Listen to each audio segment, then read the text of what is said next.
चलिए, तो हमने लास्ट क्लास तक बेसिकली अपना कोलरॉस लॉ कंप्लीट कर लिया है. So next topic comes in our syllabus is basically Nernst equation. So before knowing the Nernst equation, we have some knowledge about electrochemical cell. That is how electrochemical cell works, what is anode, what is cathode and something like that. So अभी हम लोग वही पढ़ने वाले हैं basically. Nernst equation से जाने से पहले हम लोग पहले इलेक्ट्रोकेमिकल सेल के बारे में पूरी की पूरी जानकारी लेंगे. ठीक है, तो जरा ध्यान से देखना. अपनी बेसिकली अब तक मोनोपोली के चल रही है चैप्टर की. तो सबसे पहले हमने इलेक्ट्रोकेमिस्ट्री के अंदर सबसे पहले क्या पढ़ा था कि हमारे पास दो तरीके की सेल्स होती हैं. कौन कौन सी सेल्स होती हैं? That is electrolytic cell and second is electrochemical cell. Okay, so अब तक हमने जो कुछ भी पहले तक पढ़ा है वो सब कुछ था इलेक्ट्रोलाइटिक सेल के बारे में. मतलब कि इलेक्ट्रोलाइटिक सेल के अंदर कैसे कैसे केमिकल्स डिपॉजिट होते हैं, और जब केमिकल अगर डिपॉजिट हो रहे हैं तो हमारे पास मेथड कौन कौन से मेथड पढ़े हैं कि कैसे हम लोग इनका वेट निकाल सकते हैं कि जो केमिकल्स डिपॉजिट हो रहे हैं इलेक्ट्रोड्स पर उनका वजन कितना है. That is basically Faraday law. सही है, और हमने फराडे लॉ के बाद इसकी advance form Faraday second law भी पढ़ लिया था. देन उसके बाद इलेक्ट्रोलाइटिक सेल के अंदर ही जब आयंस मूव कर रहे हैं तो किस तरीके से उनकी conductivity, resistivity, resistance, conductance behave करता है, किस तरीके से वो चेंज होता है, वो सब भी हम लोगों ने पढ़ लिया है सम बेसिक टर्म्स के अंदर. एंड देन इसी से रिलेटेड हमारे पास आती है limiting molar conductivity, and then उसके ऊपर बेस्ड आता है हमारे पास कोलरॉस लॉ. ठीक है ना, तो मतलब कि अब तक हम लोग अपना बेसिकली हाफ पार्ट चैप्टर का कवर कर चुके हैं. इलेक्ट्रोकेमिस्ट्री जो हमारी ब्रांच थी जिसके अंदर हम लोग दो सेल्स के बारे में पढ़ने वाले थे, that changes electrical energy to chemical energy and chemical energy to electrical energy. तो उसके अंदर से हमने अपनी फर्स्ट पार्ट अब तक हम लोगों ने कंप्लीट कर लिया. सही है, सो अब हम पढ़ रहे हैं अपने नेक्स्ट पार्ट पे, that is the conversion of chemical energy to electrical energy, which is basically most important. क्योंकि हमारे पास केमिकल्स तो हैं बट उनसे हम लोग इलेक्ट्रिसिटी कैसे बनाएंगे वो तरीका जानना जरूरी है. ठीक है, सो केमिकल से इलेक्ट्रिकल में कन्वर्ट करने के लिए जो डिवाइस रिक्वायर्ड होता है दैट इज इलेक्ट्रोकेमिकल सेल. और इलेक्ट्रोकेमिकल सेल का दूसरा नाम भी होता है, कई जगह तुम लोग देखोगे लिखा हुआ वोल्टाइक सेल, और you can say galvanic cell, galvanic cell और something like voltaic cell, galvanic cell और इलेक्ट्रोकेमिकल सेल, एंड और भी इसका एक आधा नाम और होता है. ठीक है ना, वो तुम लोग देखोगे जब न्यूमेरिकल करेंगे तो रैंडमली ये नेम्स आएंगे. ये सब दोनों के दोनों नेम्स इनके किसके ऊपर थे? ये दोनों के दोनों नेम्स थे इनके इन्वेंटर्स के नेम के ऊपर. ठीक है ना, आगे कंटिन्यू करते हैं. देखो, ये होती है हमारे पास कुछ सुंदर से दिखने वाली इलेक्ट्रोकेमिकल सेल. अब देखते हैं इसके अंदर है क्या क्या. बेसिकली इलेक्ट्रोकेमिकल सेल दो हाफ सेल से मिलकर बनती है. ठीक है ना, एक फुल सेल को बनाने के लिए हमको दो हाफ सेल्स की जरूरत है. देख लो यहाँ पर एक जो है लेफ्ट हैंड साइड पे रखी हुई, ये है हमारे पास एक हाफ सेल, और राइट हैंड साइड पे रखी हुई एक सेकेंड हाफ सेल. ठीक है ना, इन्हें कहते हैं हम लोग हाफ सेल्स. ध्यान रखना, हाफ सेल्स बेसिकली अपने आप में कुछ नहीं होती बट हाफ सेल्स को कंबाइंड कर कर एक फुल सेल बनाई जाती है.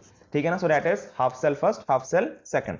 ठीक है ना, और हमने क्या करा, फर्स्ट हाफ सेल के अंदर जिंक की रॉड ली, देख सकते हो ये जिंक की रॉड है, और उसको हम लोगों ने डाल दिया ZnSO4 सॉल्यूशन के अंदर. ठीक है ना, अभी पूरा का पूरा डायग्राम मत देखो, जो मैं समझाता जा रहा हूं उस पर ध्यान से देखते जाओ. ठीक है ना, तो हमने फर्स्ट हाफ सेल के अंदर क्या करा, फर्स्ट हाफ सेल के अंदर हम लोगों ने जिंक की इलेक्ट्रोड ली, उसको डाल दिया ZnSO4 सॉल्यूशन के अंदर.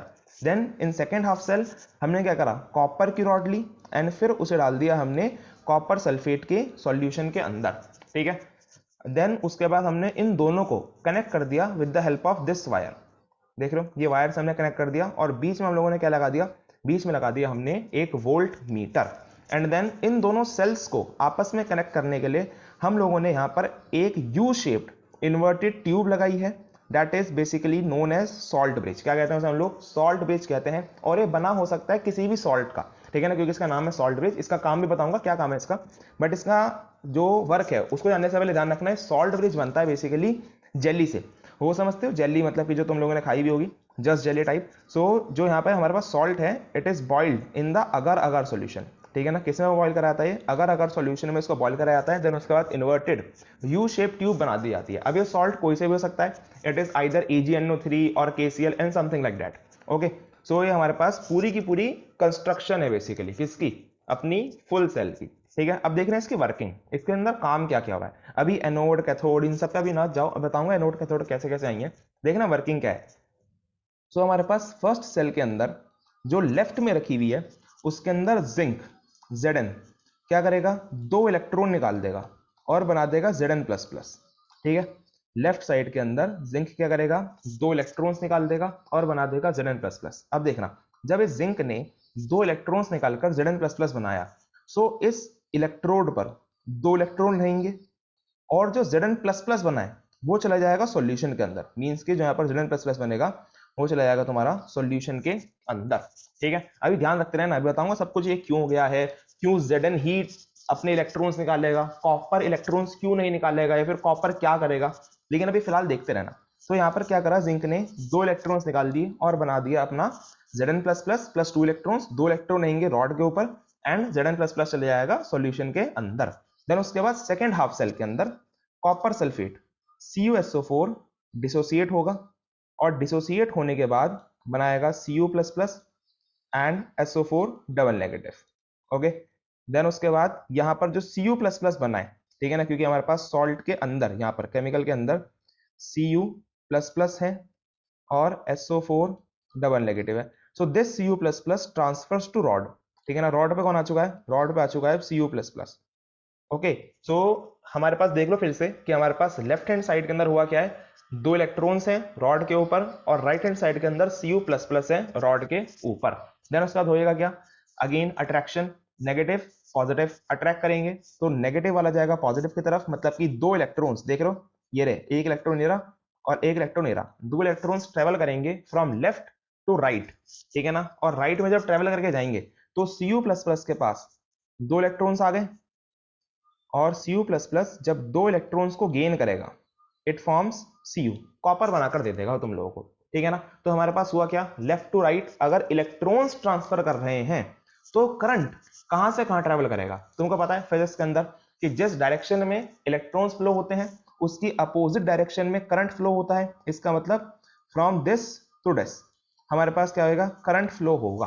ठीक है ना, मतलब कि from copper rod to zinc rod हमारे पास करंट फ्लो होता हुआ दिखेगा। तो इस तरीके से तो हमारे पास क्या होगी, केमिकल एनर्जी से इलेक्ट्रिकल एनर्जी बन जाएगी।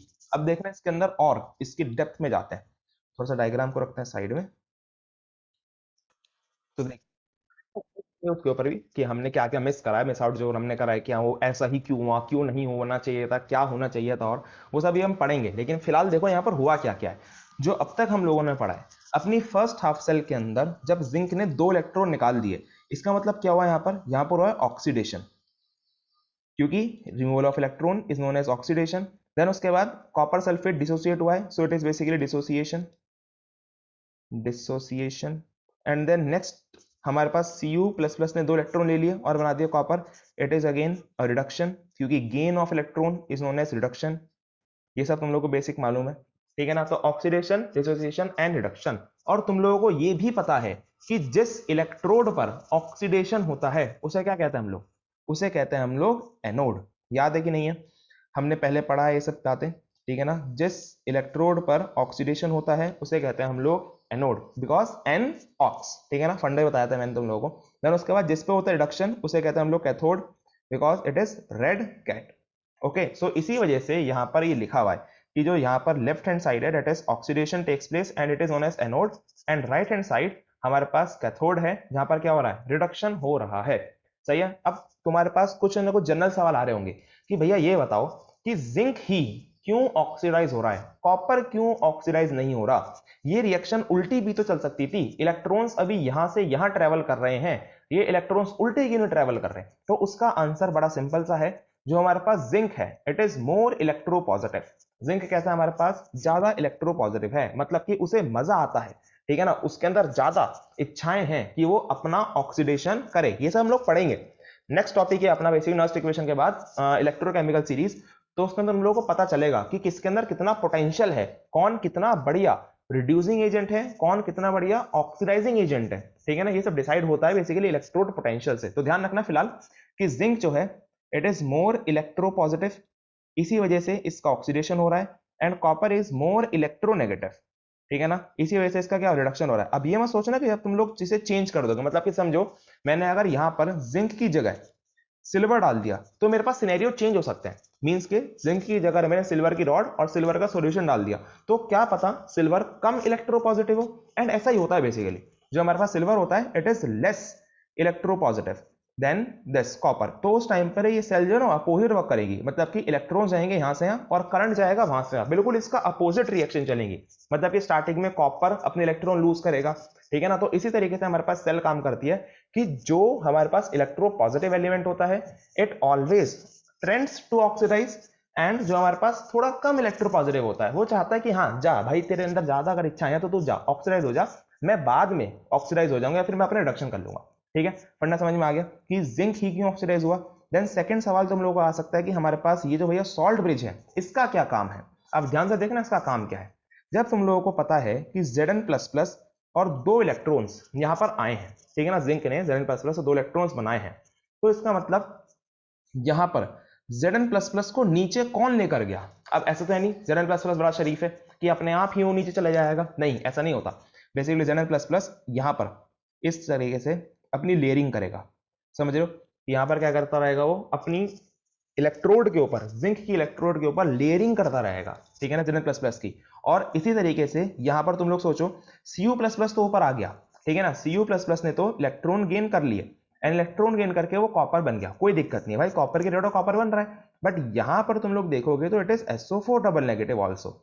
So this SO4 double negative creates a problem, ये भी प्रॉब्लम क्रिएट कर सकता है। कैसे क्रिएट करेगा problem, basically SO4 double negative इसके ऊपर एक लेयरिंग बनानी स्टार्ट कर देगा, ठीक है ना।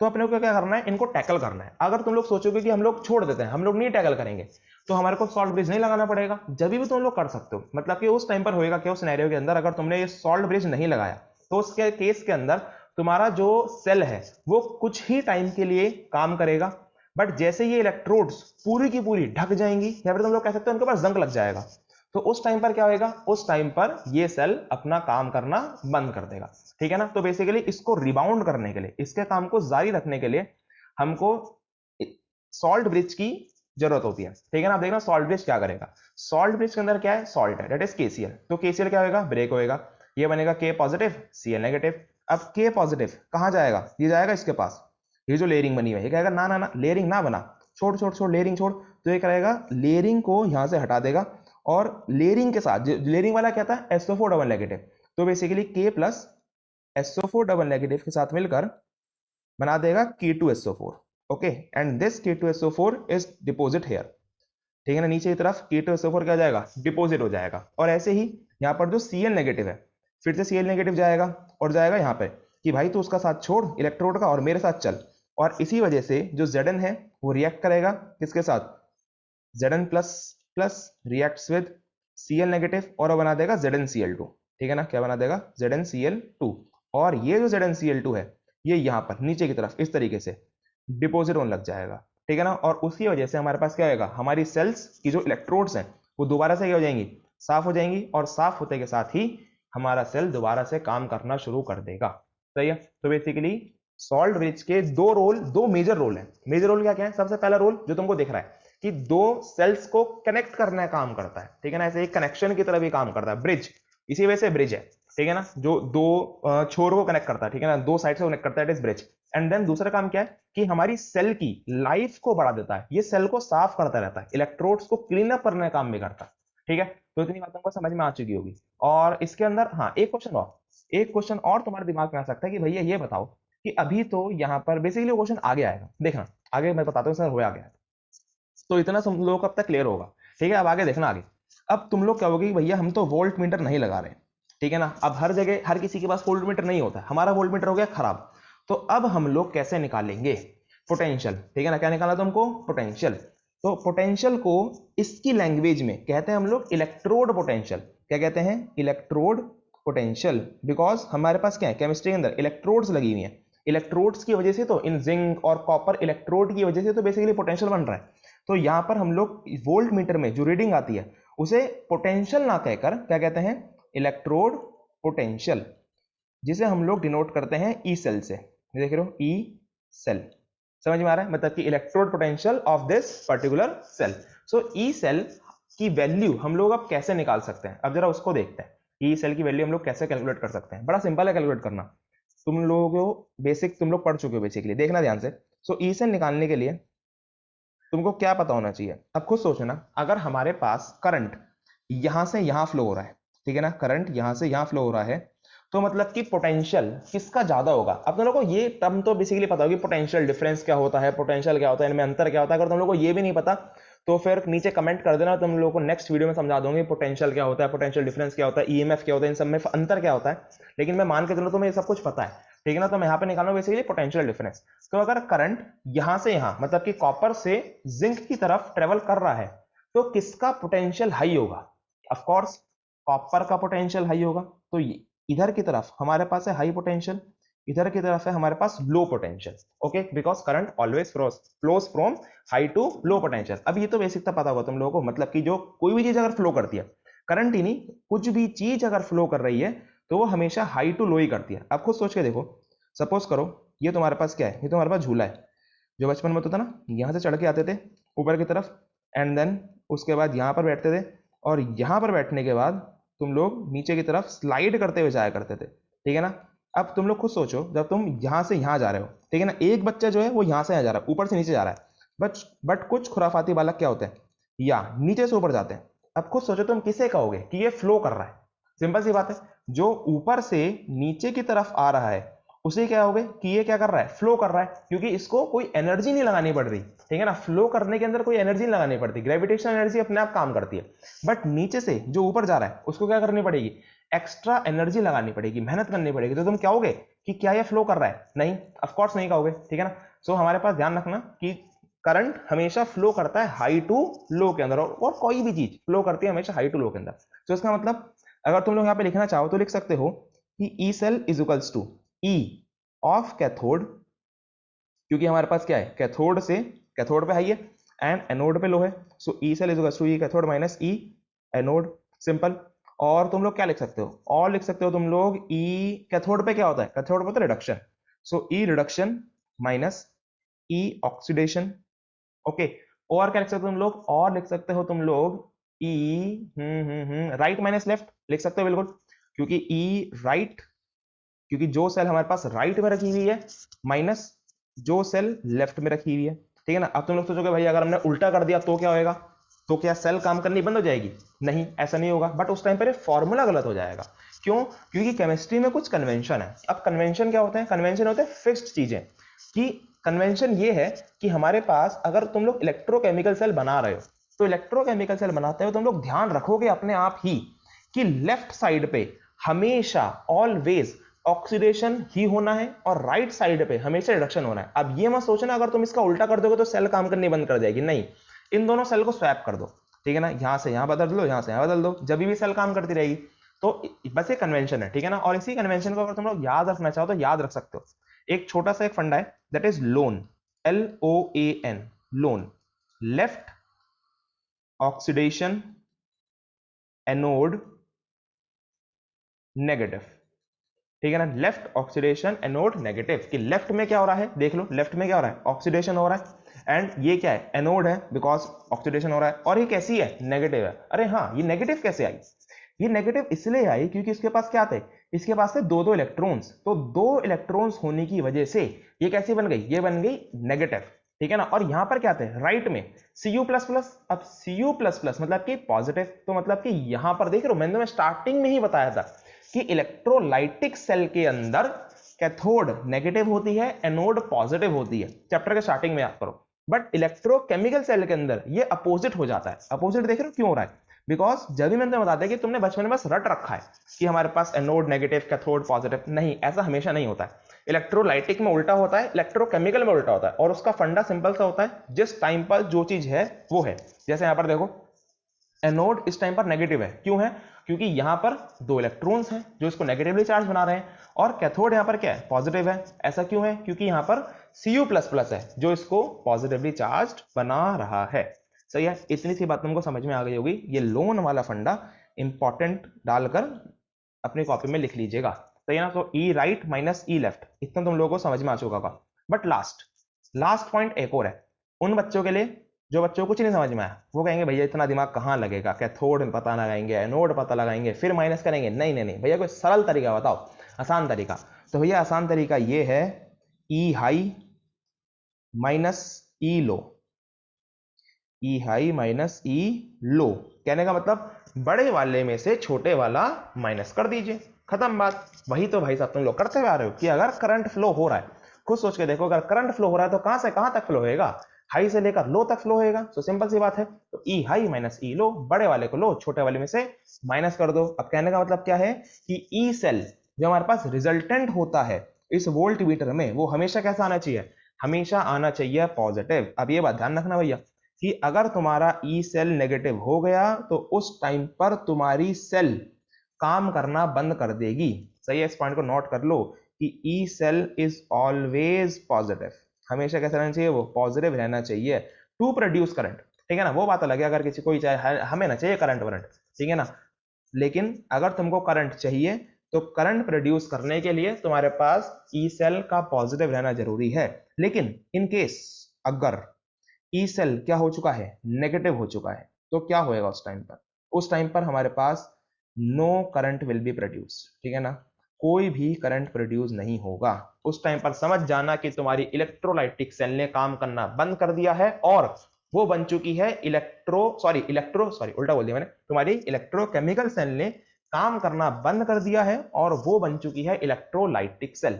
सही है ना, तो इलेक्ट्रोलाइटिक सेल में क्या था, तुम लोग बिजली दिया करते थे। अब ऐसे यहां पर है कि अगर ई सेल पॉजिटिव है हमारे को बिजली मिल रही है, लेकिन ई सेल अगर नेगेटिव है तो मतलब कि हमको बिजली देनी पड़ रही है, सिंपल फिनोमेना। ठीक है, तो हमारे पास ध्यान रखना, ये क्वेश्चन भी आएगा तुम लोगों के पास। क्वेश्चन क्या आएगा कि हमको स्टेट बतानी पड़ेगी, कंडीशन बतानी पड़ेगी जिस टाइम पर जो हमारी सेल है वो करंट को प्रोड्यूस करेगी। तो कंडीशन क्या होगी, ई सेल हमेशा क्या होना चाहिए, पॉजिटिव होना चाहिए। सही है, इतनी बात हमको समझ में आती होगी। ई सेल क्या है, ई कैथोड माइनस ई एनोड, ये चारों फॉर्मूले मोस्ट इंपॉर्टेंट है। ठीक है ना, मोस्ट इंपॉर्टेंट, इनको नोट कर लेना। और ये सारी की सारी वर्किंग थी। तो अगर मैं एक बार समराइज करूं, so basically our electrochemical cell consists of two half cells. ठीक है ना, so in first half cell zinc rod is dipped in ZnSO4 solution and in second half cell copper rod is dipped in copper sulfate solution. Okay, so in first half cell Zn is converted into Zn++ by the removal of two electrons, and here oxidation takes place, and if oxidation takes place it is known as anode. And in second half cell copper sulfate CuSO4 is dissociate in Cu++ and SO4 double negative, and this Cu++ transfers to rod. ठीक है ना, सो यहां पर जो Cu++ था वो transfer हो गया कहां पर, रॉड की तरफ, and this Cu++ can attracts our two electrons, and electrons flow from zinc to copper electrode and current flows from copper to zinc electrode. So this is the whole working of electrochemical cell which can produce a current, of course. Okay, so ये हमारे पास थी पूरी की पूरी working. अब देखिएगा आगे, अब जैसे तुम लोगों ने यहाँ पर ई सेल निकाला, ठीक है ना, क्या निकाला तुम लोगों ने यहाँ पर ई सेल निकाला, लेकिन कुछ बातों को तुमने ध्यान रखा, नहीं ध्यान रखा, मतलब कि यहाँ पर टेम्परेचर कितना है, गर्मी है, सर्दी है, कुछ ध्यान रखा। तो अगर तुम लोग ध्यान रखते हो और ध्यान रखने में तुम लोग कह देते हो कि हमारे पास टेम्परेचर है 25 डिग्री सेल्सियस, हमने स्पेशल कंडीशन रखी है, ठीक है ना, हमने एक स्टैंडर्ड मेंटेन कर रखा है। क्या स्टैंडर्ड है तुम्हारा, ये तुम्हारा टेम्परेचर है 25 डिग्री सेल्सियस एंड कंसंट्रेशन, किसकी कंसंट्रेशन भैया, ये जो हमारे पास ZnSO4 और CuSO4 है उसकी कंसंट्रेशन है 1 मोलर। उस टाइम पर ध्यान देना, तुमने क्या मेंटेन करा, तुम लोगों ने स्टैंडर्ड मेंटेन करा है। तो इस टाइम पर जो तुम्हारा ई सेल है वो कन्वर्ट हो जाएगा ई नॉट सेल के अंदर, और ई नॉट सेल का नाम क्या होगा, तुम लोग खुद ही गैस कर सकते हो, it is standard electrode potential. ठीक है ना, शॉर्ट में लिख रहा हूं EP, so it is known as standard electrode potential. ठीक है ना, स्पेलिंग अपने हिसाब से लिख लेना, ए है, ठीक है ना, so it is standard electrode potential E not cell. अब इसको निकालने का तरीका क्या आएगा, इसको निकालने का तरीका बिल्कुल डिट्टो सेम है जैसे हमने ई सेल निकाला था। So E not cell is also equals to E cathode, E nought of cathode minus E nought of anode, सब जगह नॉट तक चले जाएगा। ठीक है ना, E nought of cathode minus anode, E nought of basically reduction minus oxidation, and then E naught of high minus low, E naught of right minus left. Okay, so something like that, तुम लोग खुद लिख सकते हो लोग। ठीक है ना, तो ये बात समझ में आ गई, E naught क्या होता है, E cell क्या होता है, तो ये सारी बातें आगे काम आने वाली हैं। ठीक है, तो इसलिए ध्यान से इसको प्लीज नोट डाउन करते रहिएगा। अब तक तुम्हारे पास दो इंपॉर्टेंट चीजें हो चुकी हैं, सारी की सारी वर्किंग तुम लोगों ने समझ ली है, एंड ई सेल समझ लिया है और ई नॉट सेल समझ लिया है। ठीक है, अब आगे देखना आगे। नेक्स्ट, अब आते हैं अपने मेन मुद्दे के ऊपर। ठीक है ना, मेन मुद्दा क्या है अपने पास? Nernst equation. अब भैया बस और इंतजार नहीं हो रहा, नर्स्ट इक्वेशन बताओ जो हमारे पास 3 से 4 नंबर का क्वेश्चन लेके आएगी। ठीक है, so next topic is Nernst equation. सही है, अब देखना नर्स्ट इक्वेशन क्या है। तो नर्स्ट इक्वेशन बेसिकली एक इक्वेशन है, एक रिलेशन है, किस किस के बीच में? ई सेल के बीच में और ई नॉट सेल के बीच में। ठीक है, E cell is equal to E not cell minus 2.303 N R T, oh sorry R T, N तो नीचे आता है, 2.303 R T upon N F